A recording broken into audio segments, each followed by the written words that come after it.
I remember when I went to the test build, and you know, you see it on paper, you go, oh yeah, and then the first steel leg came out, and I could walk inside of it. I could stand up inside this structure, because we're normally used to towers and things like that, but I could walk inside of it. And we put it up, and that was the wow moment in my life. So would that be the wow moment? The wow moment. When we put it.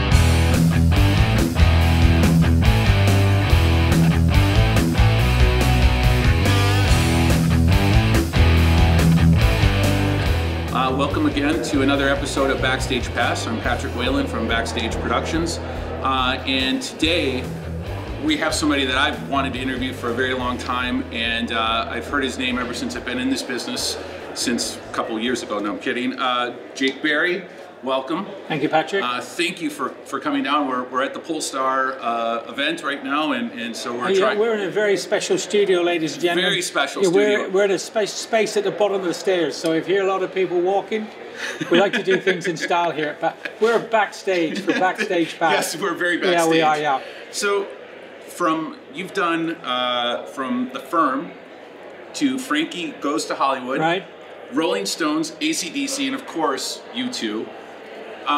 Kind of fill us in between, like, how did you get started in this lovely business we call rock and roll? Well, I think it's a pretty well documented story, but I won't give you the biblical story. I'll give you the short version. It was 1975, and I was living in the UK in a small village in the county of Devon, which is the southwest of England. And my brother is a thatcher, and if you don't know what a thatcher is a person that makes a roof out of wheat. And he had got a contract to do the country cottage belonging to Rick Wakeman, who was the keyboard player for Yes. Right, so I was driving a truck delivering animal feed, and I used to get up early in the morning, because like all farmers, you know, they're crack of dawn, and some days you could be finished by 10 a.m. in the morning, the day's work's done. And that, in England where I lived, you had two things in life. You played soccer for the village football team, and you drank in a local pub. Probably not quite in that order, actually. Yep. So it was 10 o'clock. I got home, I showered, it's 11:30. Well, you know, I think I'll head off to the pub. And my mother, I was still living at home, actually. So my mother said, I just had a call from your brother. He's forgotten something at work. Can you take this down to him? He's waiting on it. And I thought, oh God, he's getting in the way of drinking again, you know? And so I said, okay, I'll do it. So I went down there and I found the address. You know, no GPS then, and no Google Maps on your iPhone, no iPhone. So I got there and I delivered it, and Rick was there actually, and he'd just left and had gone out on his own and was just finished Journey to the Center of the Earth, and then was doing, I think, the Myths and Legends of King Arthur and the Knights of the Round Table. And he was there, and he's a little well known for having a drink or two, was our Rick. Excuse me.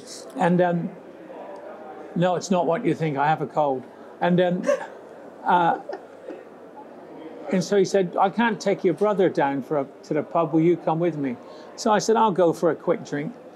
And a quick drink turned into about 8 hours. We got caught locked into the pub because the landlord shut the door and locked us in. So we drank ourselves stupid.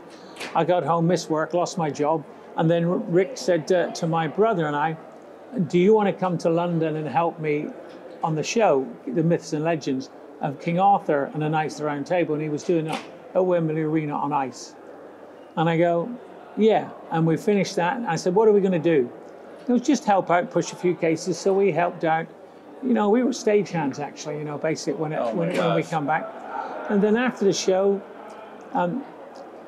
he said, I can't ask your brother because he has a girlfriend, but you don't. I go, okay. He goes, do you want to come to America? And I go, no, not really. No, I'm just kidding. And he worked with me. I said, yeah. So there I was moved up to High Wycombe, where Rick had a complex called Complex 7 then, where he had a rehearsal studio.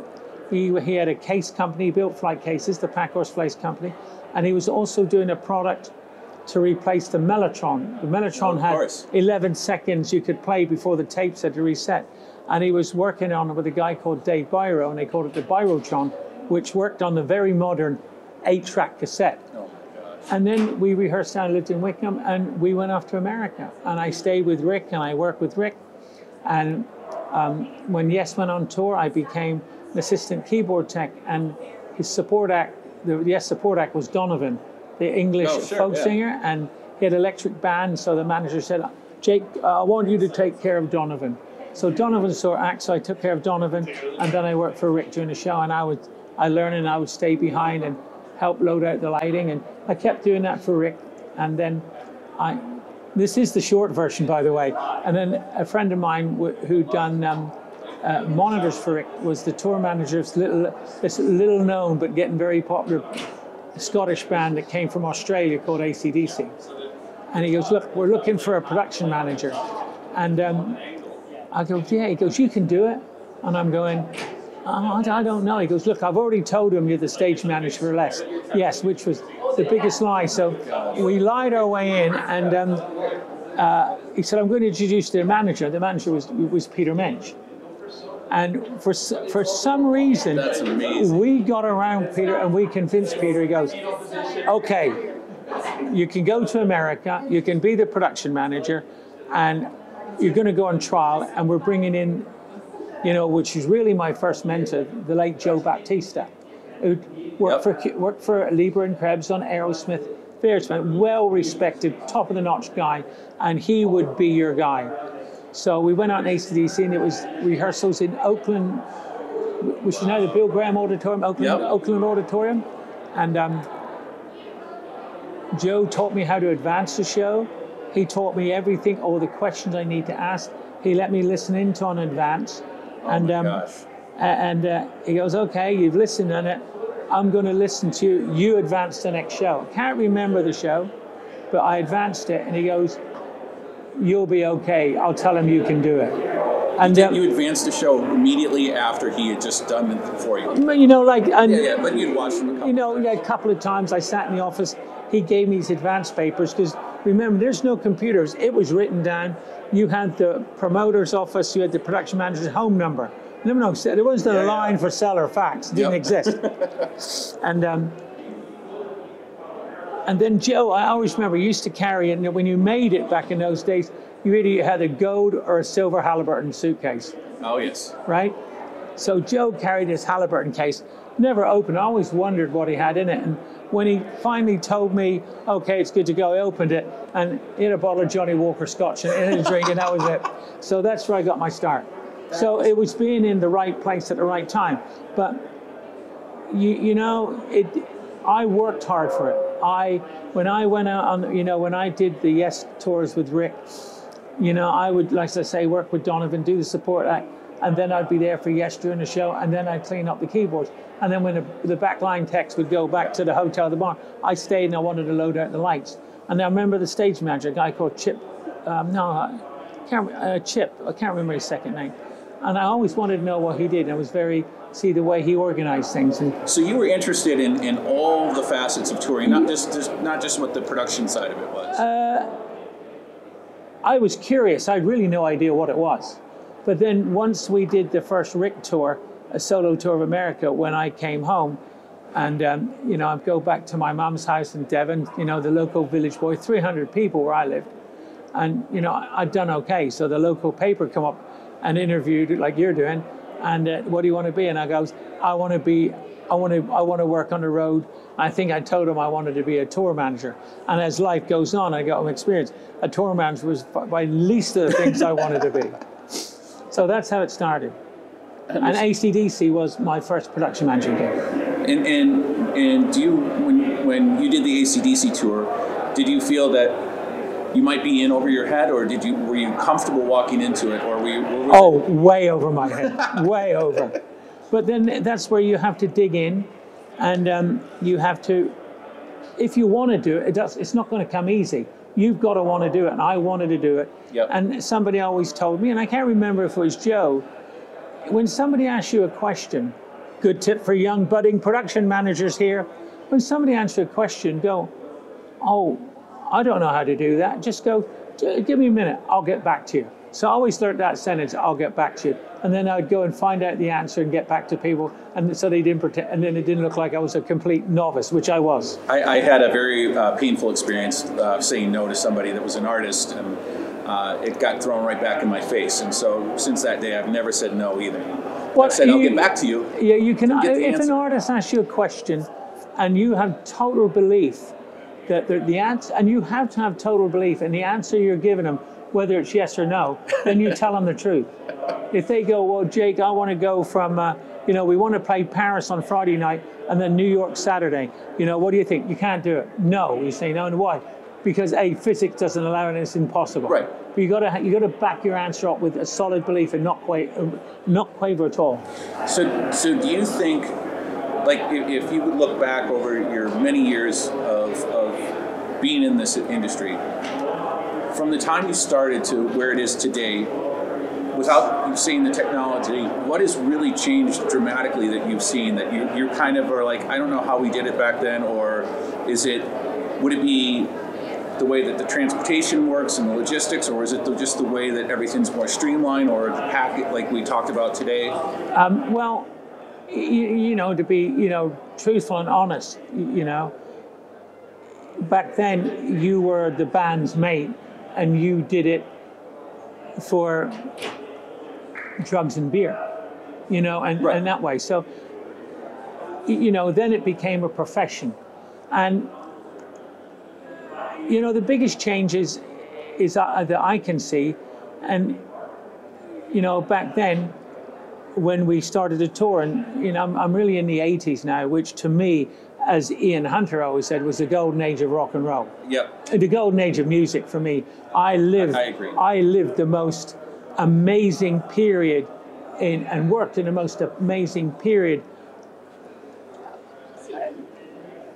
that one could think of. I mean, it doesn't exist anymore. The bands that came out of that, the music that came out was sensational. Right. And so there's two things. One is back then, you could tell the guys who didn't do drugs, as to now you can tell the guys who do. Right. Okay, so that's a big difference. That's a huge, yeah. Because our industry's got more professionalism and bands don't put up with it. I mean, back in the 80s, everybody did it. The promoter did it, the audience did it, the bands did it, the production manager people. It didn't matter. Right. How do we get by? I think that would be a whole book. I don't know how we got by. And then the other thing is, when we were touring, you would say, how did you do last night? And you would say, we sold 15,000 tickets. If you ask the same question today, somebody goes, how did you do last night? Oh, we grossed 2 million. Right. That's the two biggest changes for me. That, It's not the ticket sales, it's become much more of a business. Oh, it's a toll business, Yes. and that developed along the way. Yeah. Would it be safe to say that, in the 80s, I started in the late 80s, and so in the 80s it seemed like it was the good old boys and kind of the old boys network, and we kind of learned as we earned, and just kind of by the seat of our pants. For sure. And now. But that was the same with everybody. Yeah. So it wasn't noticeable that you might have had a young production manager that really, it was 79 when I production managed for First of All, by the way. Oh my God. So 79, you didn't notice 80, 82 and things like that. We were all learning. Yeah. We were all learning together. So your weaknesses never showed up.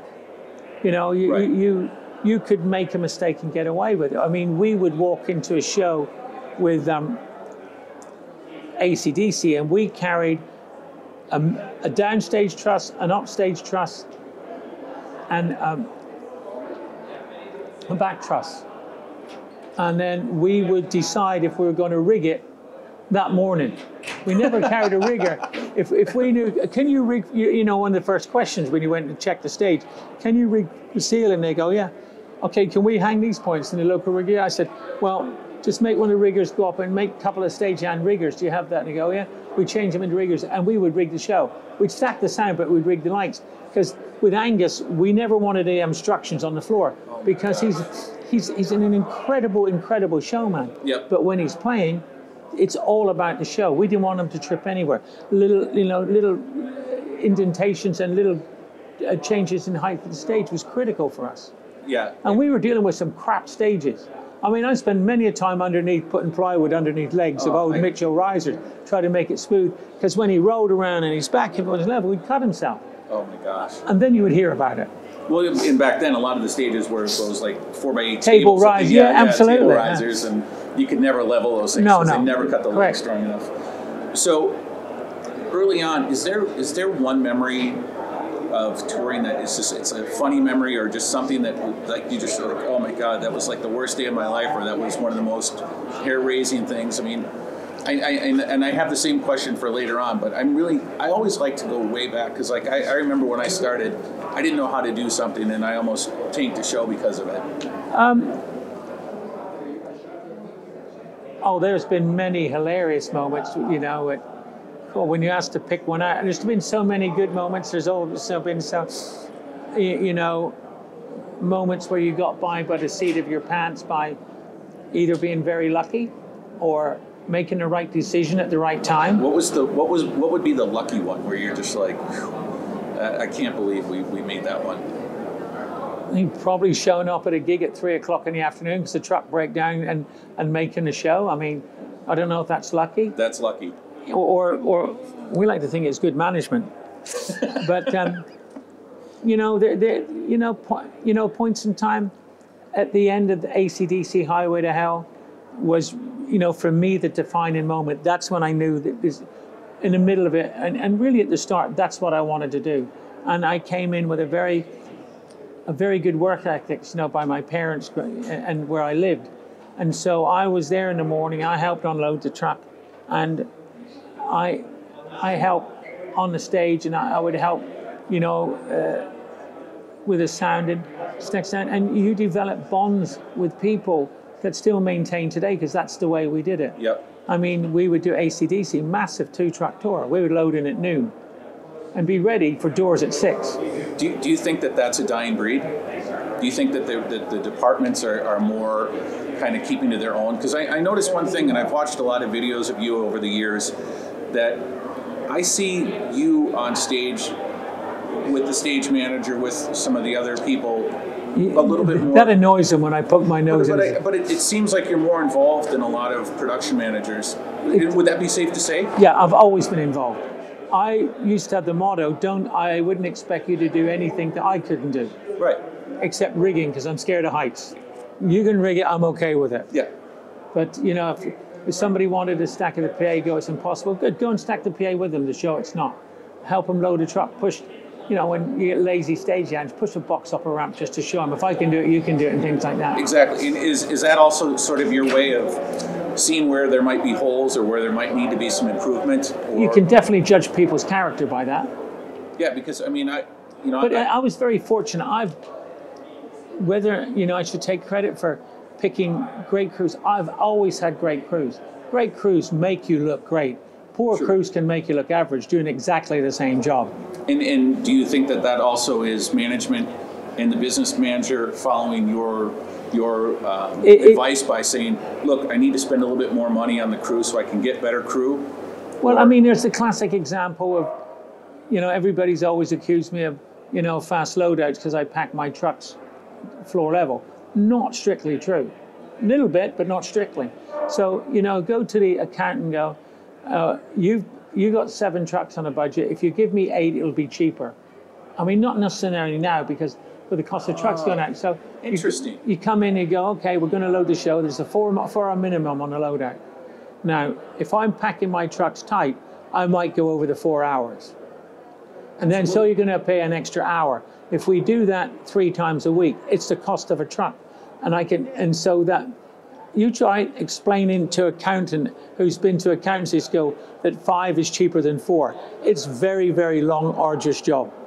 But that's something, where we all work together. And sometimes it worked in your favor, and sometimes it didn't.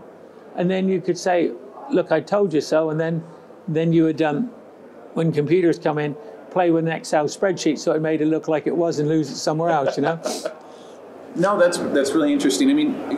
You've changed the way that people tour, single-handedly. I think. No, there's a lot of us. There is, but I think that you've.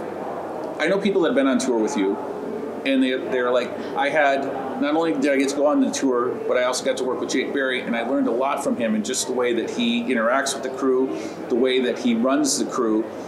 What do you think is like the one or two thing that is really important for you on a new tour, day one, either whether it's laying out the law or organizing or the structure? How are you operating efficiently to the point where people are trying to adapt what you're doing? Well, let's say that somebody brings you in because they, like the management, they feel that it's not an efficient tour, they could do more, they're wasting money, or they're not making shows or anything like that, and they bring you in because of your reputation. It's being a bit like a coach of a football team. You're brought in to replace somebody that's been there for 5 years. Yep.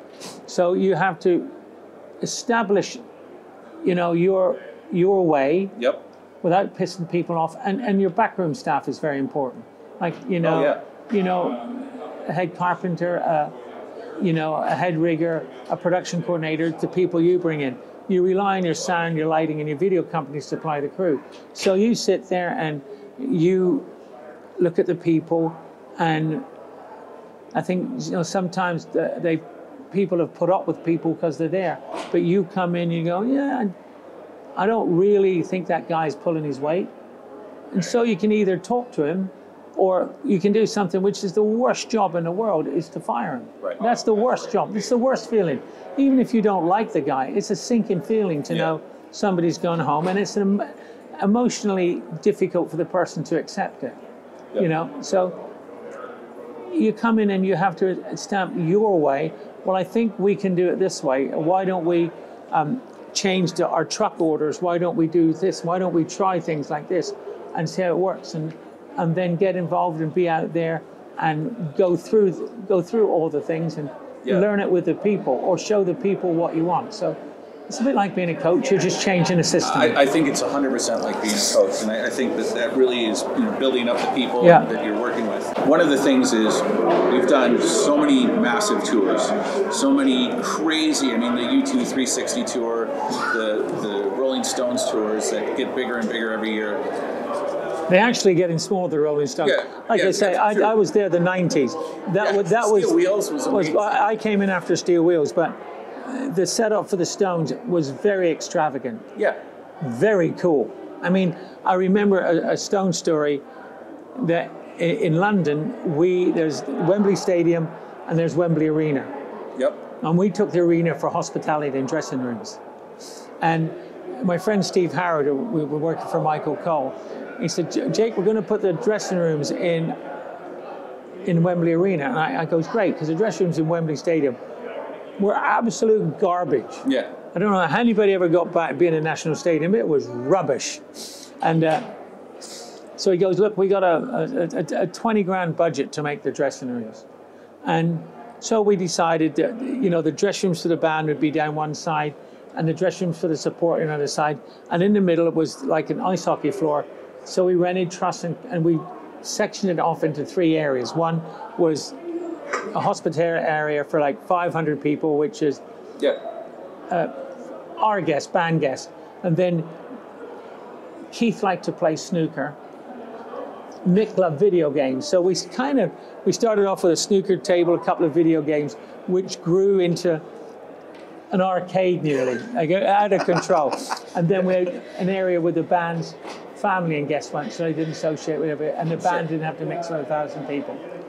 And then we thought, well, we better light it. And then Steve came up with the idea, we should get some different food station hospitality. So we finished up with a Japanese sushi chef on one side, we had a pig roast on the other side, and an Italian on the other side. And he thought it looked really boring, so we made steps in it. We put risers in so we could make different levels. And then we thought it would be great if when people came to the lounge, we laid out some red carpet and we put some astroturf and some fencing, and we should greet them with circus acts. So we had stilt walkers, fire eaters, and 20 grand. Jugglers. Well, it was meant to be 20 grand, right? we only went 90 over budget. So it was like 110 grand, but we had the best backstage area ever. It was fantastic fun. And I remember speaking to the technical director of the Wembley Arena, probably the following year, and I went, "Oh, how was your year last year? And what was the best show you ever had in the arena?" He goes, "Definitely the Rolling Stones dressing rooms," he said. So, but that was, and it calmed down. So that was a fantastic experience for me. Once in a lifetime. Yeah, those are, I love the once in a lifetime. Yeah. But for have you ever had somebody, an artist, manager, designer, come to you with an idea, and everybody wanted to do it, and you just look at it and said, "There's no way that this is going to happen," or do you try, or has there been a job that you've turned down, I guess, where you're just like, "Guys, this is just not going to work logistically and from a financial standpoint"? Well, no. Look, fortunately, I got to work. You know, when like Metallica, we were there when they wanted to play with the people in the middle of the Snake Pit. Yep. Great innovation. I think a lot of that from Peter mentioned the band. Everybody goes, "We're crazy, and how do we do it?" And we saw the original drawings because there weren't many designs back then. Right. It was drawings. Yep. And on graph paper. Yep. Or cardboard models. Yeah. And I said, "Look, we have to raise this up, and we get the people to walk underneath." And it was like, "Well, we don't want to do that." And I go, "Well, if you don't do that, we can't do this." So we talked our way through it. But I don't think there's ever been a job I've turned down because it's been undoable. Then you go, with your great belief, you're going, "Well, guys, you can't do this." And then we come up with a solution. Right. And the other part of my career is, of course, I got to work with the great Mark Fisher. Yes. Now, if Fish designed something, it was possible. And if you told him you couldn't, it was impossible and you couldn't do it, he would tell you 10 ways why you could. So you never even went down that road, you know? So if Mark said it's possible, because Mark was, I can't describe in so many words what Mark Fisher meant to me personally in a career and what he meant to the industry as a designer, because his perception, his scaling of what things should be is amazing. Well, it was way forward. And of course, he was an architect. Yeah. He was an engineer, and he was a designer. He had all them skills, and it was fantastic at all of them, with the greatest sense of humor, and well respected. And he had balls. If you know, like Mick said, you know, we're going to do this or something like that. Mark, well, Mick, that's really a stupid idea. That will never work. And you'd sit back, did he really fucking say that, you know? And, you know, so I got to work with Mark, and it was amazing. And, you know, and you mentioned 360. 360 came about at the end of, I think it was the Vertigo tour. We finished in Honolulu. And Bono came up to me at the end of the tour. It was like, what a great tour. He goes, "I'm thinking about the next one, Jake." I go, "Yeah." He goes, "I want to play in the round." I said, "Can we do it?" I said, "Of course you can do it." You know, there was bands doing it. Def Leppard had done phenomenal jobs in the round. And I thought, here we go. This is going to be a fantastic tour. We're going to have a 4-poster roof in the middle, and we're going to hang video and sound each side. We have no production, no stage. This is easy. Bring it on.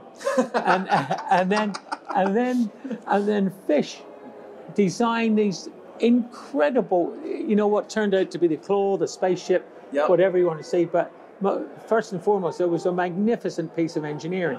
So, you know, he sat down and talked. He said, "Jake, do we suffer, you know, with people putting weight loading on the pitches?" I go, "Well, Mark, they much prefer it to be on the outside. Like if for a football field, it's down the middle. If it's soccer field, it's down the middle. And if you get to the touch lines, you can build it outside there. They're not so much worried about it as they were, like end zone was pretty management." So he came up with the idea that it shouldn't be totally in the round. It should be a third in the round. We would sell in the round. And that stems from conversations with, you know, older bands, Stones, U2, The Who, and all these bands like this, AC/DC, who loved the downstage edge. Wanted a downstage edge, and then would occasionally play to the people behind. So this 4-poster roof turns into this thing that is 68 meters wide, and like, you know, to the top of the peak was 150. But it started actually 10 feet taller, but when we figured it at that height, we would run into a new set of engineering, which would have cost 4 times as much.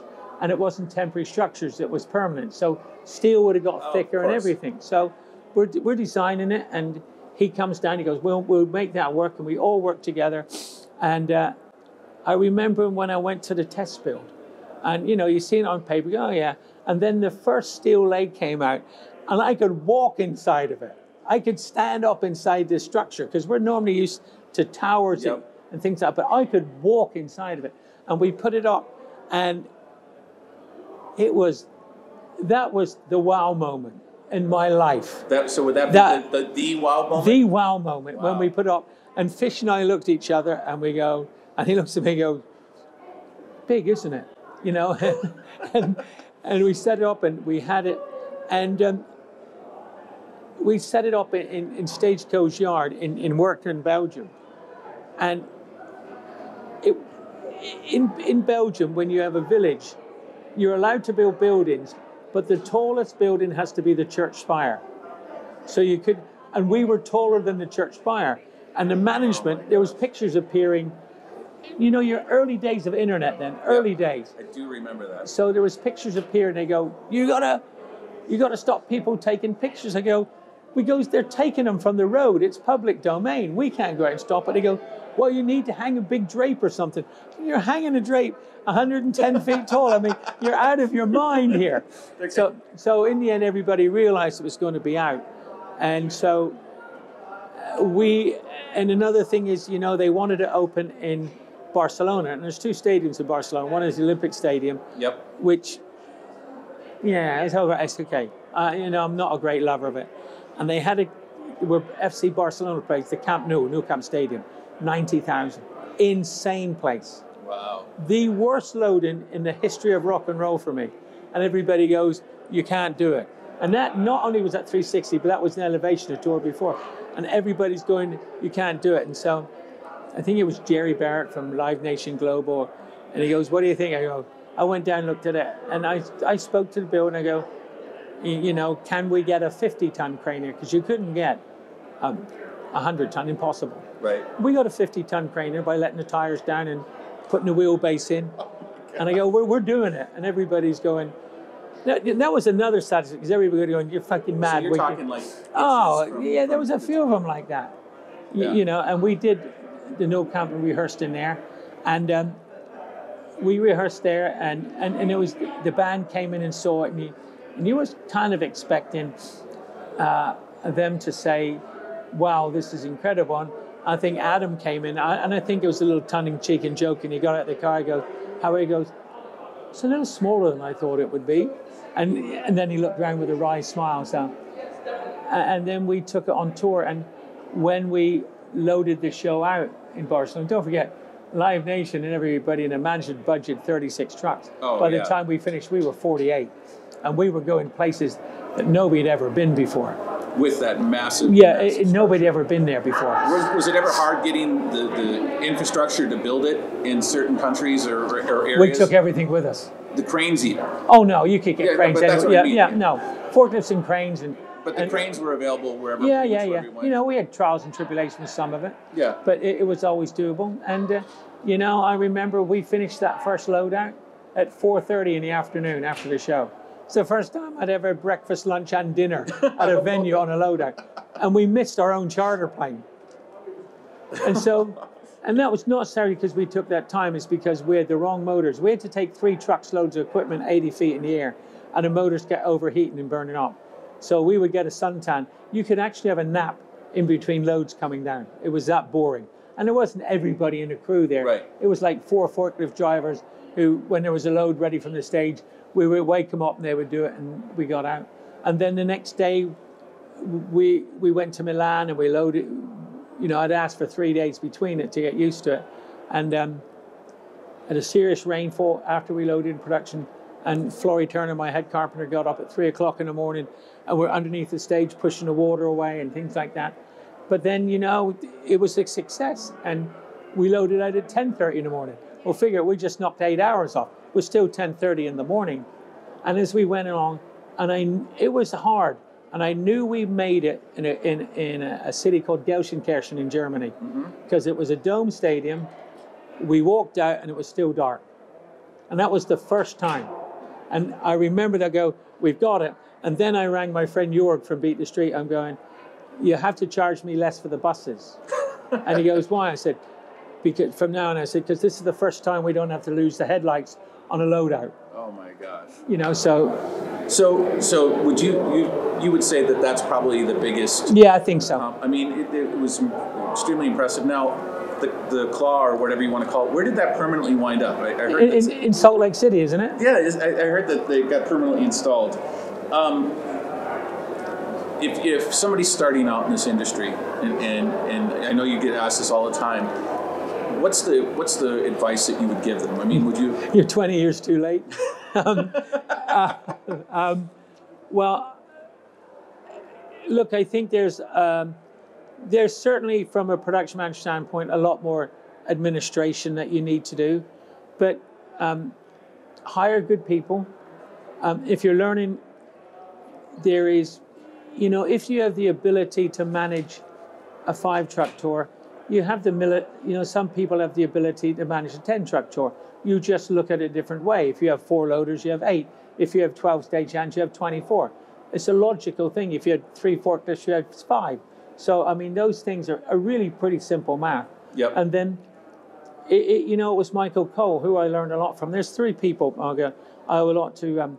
Rick Wakeman. There's a lot. Rick Wakeman, Peter Mensch, Roger Davies, and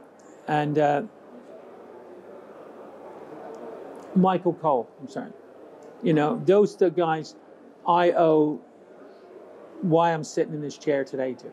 So, and of course the band of AC/DC, because they gave me a break. But that was Peter, and I love Peter to death. I think he's one of the greatest managers ever, and I think he just knows that we lied the shit out of him to get the job.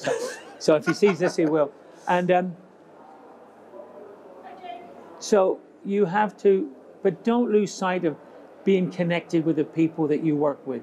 Don't sit in your office because you have to write things on a spreadsheet. Most anybody can take a tour around the world with a spreadsheet. You got to get out there. You have to meet the people. You have to be a people person. You know, somebody, I get labor companies, stagehand, junior stewards come to me and goes, well, we got a lot of work in town today, and I've got some crew that never worked a show before. And I go, great. You know what? I worked my first show once. We all worked our first show once, so don't hold it against the people. And then you go, give me the new people. You take them under your wing. Like sometimes back in those days, first of all, I love females on the road. I think it's great equal. I love having the around. I love their spirit. I love their work ethic because they're determined to show the guys they're better than them. And I love having around, not in a wardrobe capacity. Flory Turner is my head carpenter for U2 and the Stones and whatever I do, And my production coordinators, I have a male and a female. They both got great attributes. So be out there, be involved with the people. That's what I would say. I think that you hit something on the head. I can't tell you how many times I've been on a festival or something and there's been new stagehands, and it seems like some production managers welcome that with open arms, and others are like, I can't believe you give me this, and why don't I have qualified people?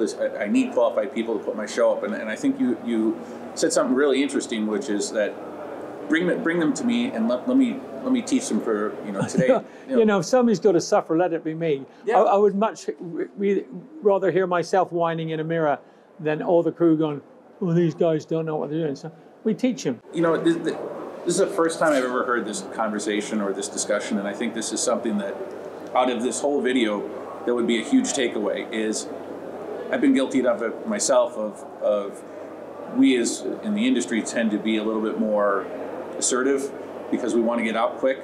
I'm not saying I'm not guilty of it. Okay. No, I know. Okay. I'm not saying I'm a saint. But I think that we're too easy to jump to screaming and getting their attention and yelling at them and making them feel like the... Yeah, I mean, if you go to any labor pool, whether it's union or non-union, in a city, it's only so deep. Right. Right, I mean, there are odd exceptions. New York has got a deep pool and really good people, but, if you come to do a festival, and, I'm a lot involved with Insomniac doing EDC yep. Vegas and the EDC things, which is a massive draw on labor needs, up to 500 and 600 people a day. I've had the pleasure of doing an EDC. Right, it's over there. fantastic Yeah. for me. I love them. This is my passion at the minute, because it's a challenge every year, and I really, really enjoy it. And you've got to be a little forgiving, you know, because a lot of them are on the job site for the first time. It's daunting. It's overwhelming. You know, but just go to arena. You walk into arena. It's daunting, overwhelming. Yep. You don't know where the bathrooms are. You don't know where catering is. You don't know the rules of the lay of the land. Yeah, I was going to say the rules are the biggest You know, thing. you don't know that you're not meant to, Yep. you know, go outside and have a 30-minute smoke break because you fancy it. You don't go outside because you're tired. You have to learn all these ways, you know, and you know that. And they're not taught. No, they walk in Yeah. and they're just happy to get a social security number and a body sometimes. Yep. Yeah. And a warm body. I agree. You know, I mean, I can take a person with one arm if they can push with one arm. You can take a guy with one leg if he can push a case with a Sure. crutch. But, you know, you try, you know, you find him, what have you done before? Well, I haven't done anything. Well, today you're going to learn. And I think that's a good approach for young people. I think it's a great approach, and I wish I would have used that a few more times in my past. Really quick, so I've got two last questions. One is, out of the most epic road stories, I asked you earlier, you know, from the Scorpions, AC/DC, and some of those, you know, trials and tribulations. Is there one story that sticks in your mind that if you have to be remembered that you're, you know, or you want people to talk about with you, what is that one story? Ooh, good or bad? Could be either. Well, look, I don't know if it's an epic story, but I can certainly tell you one of the most saddest times I've heard in business is AC/DC when Bon died. I can tell you because he was an exceptional human being.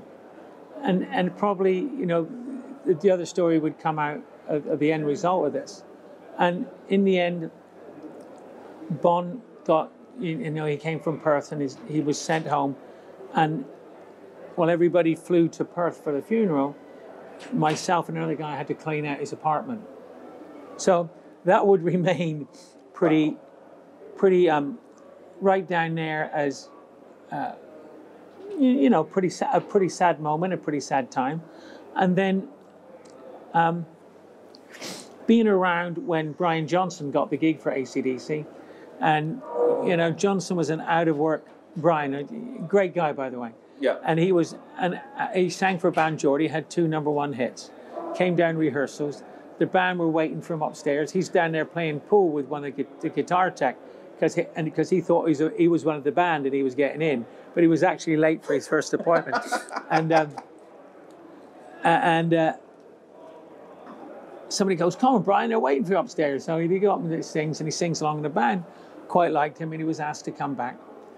So he came back and he did a good job. And then we said, "Let's all go down to the pub."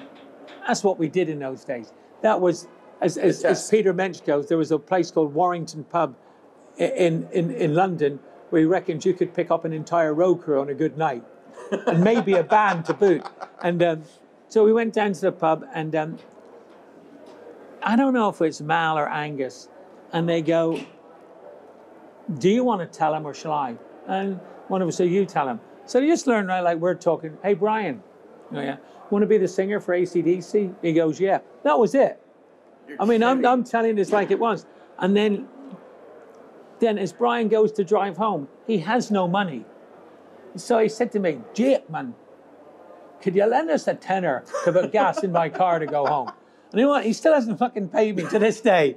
But, you know, there's so many great memories, so many funny stories. And I just wish that someone would actually do a film or a documentary that does our business proud with crews, because most of the time they've been false, they embellish it, and as soon as the band show up, we got another 10 minutes of the band walking to the stage, and then five minutes of this. So somebody out there, come to me. I got a great script, because we'll make it up like we're doing here, and let's do the real documentary or the real film that gives everybody that works behind the scenes we don't need a star cast. will do our own acting, because there's such a fantastic bunch of characters out there that it would be. There is. I don't know.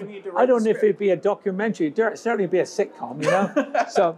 So I wish somebody would do that. Well, and I think that's what we're trying to do here. It's because we're in the industry and we want to show everybody what it really is like. Go sell it then. Yeah. Look, go sell it to some producers here. Let's get the real thing going. I love it. And one last question: what's next for you? What's the next big thing for? And don't say retirement. No, I can't say that, but it's. I really have no idea at the minute. I'm certainly not looking. This is February 2020. I finished my last U2 tour in India in December 15 of 19.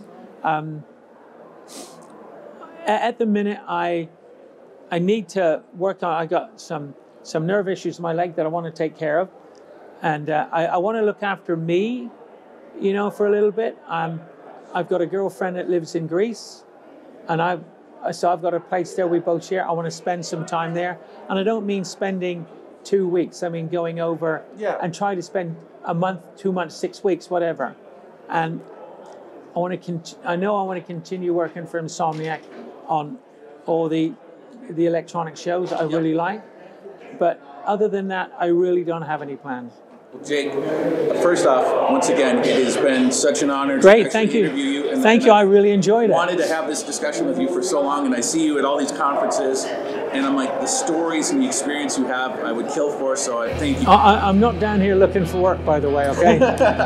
Once again, this is Backstage Pass. I'm Patrick Whalen, and you can see it at www.backstageproductionsinc.com. It'll be on YouTube, and if you are on the road and want to be part of Backstage Pass, please reach out, email us, and then we'll put a little link below right here. It'll say Patrick at BackstageProductionsinc.com, and we will come interview you at your arena, your hotel, or at the Rainbow Bar if they'll let us bring a camera in. All right. Okay, thanks, Patrick. Thank you so much. Thank you very much. Thank you.